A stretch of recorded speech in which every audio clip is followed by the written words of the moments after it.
Saat aku sudah di dalam kamar, aku melihat Mas Ega yang sudah selesai mandi. Dia masih mengenakan handuk saja. Dadanya terbuka, terlihat sangat bidang, dengan bahu yang kekar. Perutnya juga kotak-kotak, kulitnya sangat mulus. Kadang aku merasa aneh jika memperhatikan tubuh suamiku itu. Kok dia bisa semulus itu ya? Padahal kan dia bekerja sebagai kuli bangunan. Atau jangan-jangan dia mandor? Sudah puas lihatnya? Air liurmu tuh menetes, ejek Mas Ega. Enggak ah.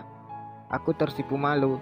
Kadang aku suka menelan ludahku sendiri kalau sudah menatap tubuh suamiku. Mau pegang? Pegang aja. Kan ini punyamu. Daripada ngiler. Dia kembali pergi ke lemari dan mengambil pakaian. Kaos oblong warna putih dan celana kolor pendek warna biru pudar. Hanya itu saja pakaian harian Mas Ega yang dia punya. Aku juga tidak tahu kenapa Mas Ega tidak mau membeli baju baru. Entah apa karena ini irit atau karena nggak punya duit. Tapi kalau aku mau beliin dia bilang jangan. Pernah aku paksa beliin, tapi belum juga dipakai. Mana makanannya? Nggak jadi ngambil? Mas Ega bertanya sambil menyisir rambutnya yang sedikit gondrong dan mengikatnya ke belakang dengan karet Jepang. Meskipun bajunya dekil, tapi sangat cool sekali penampilan Mas Ega di mataku. Bak SEO-SEO di novel-novel yang sering aku baca. SEO yang bikin baper para emak-emak pencipta novel.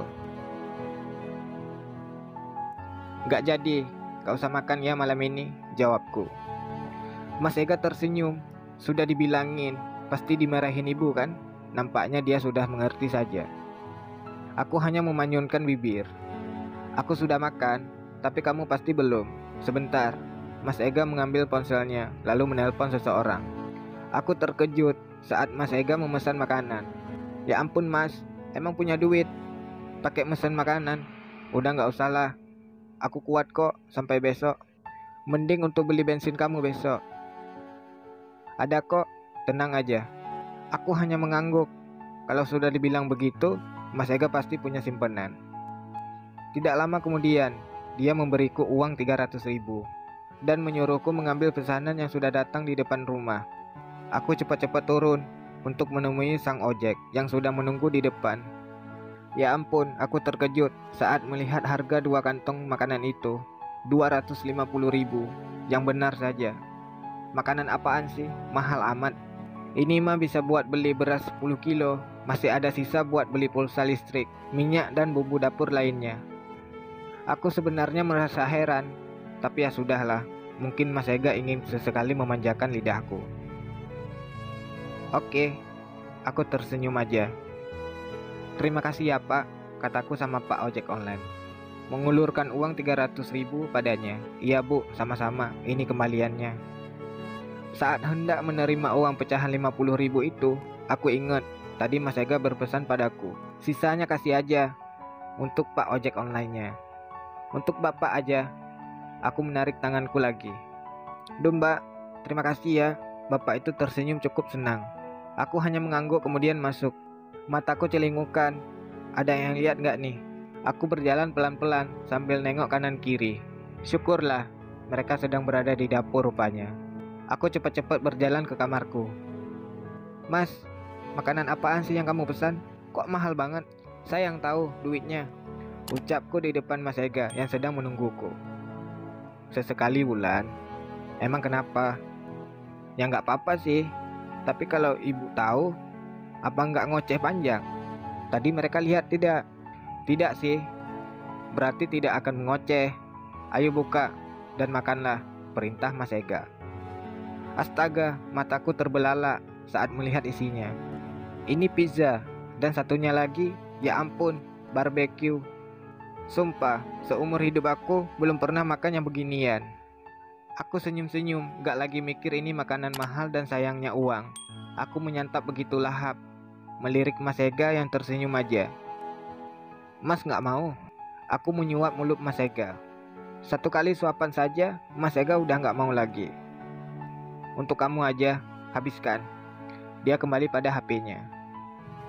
Kalian tahu tidak? HP suamiku itu handphone elite, keluaran terbaru.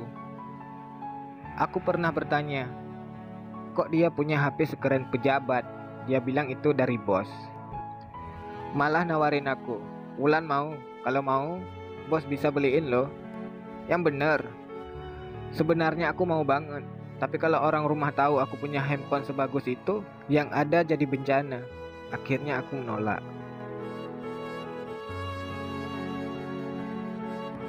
Emang bener ya, Mas Ega itu kerja bangunan?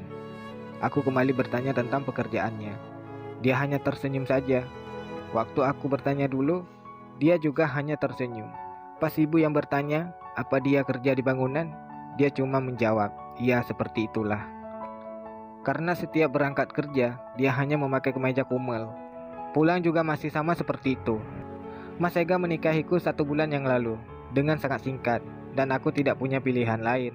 Waktu itu adikku Dinda merengek, dia sudah akan menikah.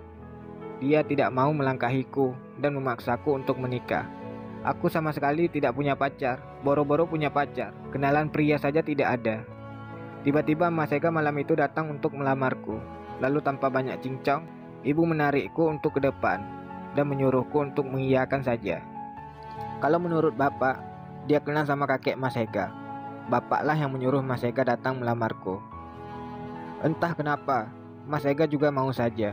Dan malam itu juga, ibu mengundang penghulu untuk menikahi kami. Tadinya aku menangis semalaman, memikirkan nasib diriku yang malang ini. Menikah dengan pria yang bahkan sama sekali belum aku kenal.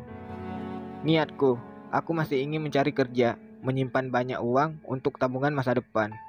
Lalu berkenalan dengan seorang pria, saling jatuh cinta, pacaran, kemudian baru menikah. Duh, pasti itu sangat bahagia. Angan tinggallah angan saja, menjadi mimpi yang tak bertepi. Bapak sempat mengatakan, kalau aku tidak akan salah pilih, Mas Ega pria yang tepat untukku. Masa depannya cerah. Ibu sempat menyambar, cerah apaan? Uang kerjanya aja nggak jelas. Sudah punya omongan seperti itu, tapi ibu yang ngotot menyuruhku dan memaksaku untuk menerima Mas Ega. Tidak ada waktu dan tidak ada pilihan lagi, jadi kamu harus menikah dengannya. Alasan ibu, karena Dinda anak emasnya tidak mau jika sampai melangkahiku. Akhirnya aku dan Mas Ega menikah malam itu juga, tanpa sanak saudara dari Mas Ega yang datang. Dan dengan mas kawin, uang 100.000. Saking pernikahan kami yang mendadak sekali, sampai beredar gosip kalau kami tertangkap basah, kena grebek. Ada juga yang mengatakan kalau kecelakaan. Mulut para tetangga, biasalah. Kami berkenalan setelah menikah dan mencoba untuk saling mengenal satu sama lain. Walau sampai detik ini, Mas Ega masih sangat tertutup sekali tentang keluarganya. Dia juga tidak pernah mengajakku pergi ke tempat keluarganya atau sekedar bercerita tentang keluarganya. Aku juga tidak banyak bertanya sih. Aku masih banyak malu dan canggung. Aku juga takut membuatnya tidak nyaman, apalagi perlakuan keluargaku kurang baik sama Mas Ega. Jadi aku sengaja ingin membuatnya senyaman mungkin. Lalu sifat Mas Ega yang begitu penyabar, lembut dan penuh perhatian, diam-diam membuatku menyukainya. Setiap sore menjelang, aku sudah gelisah menunggu kepulangannya.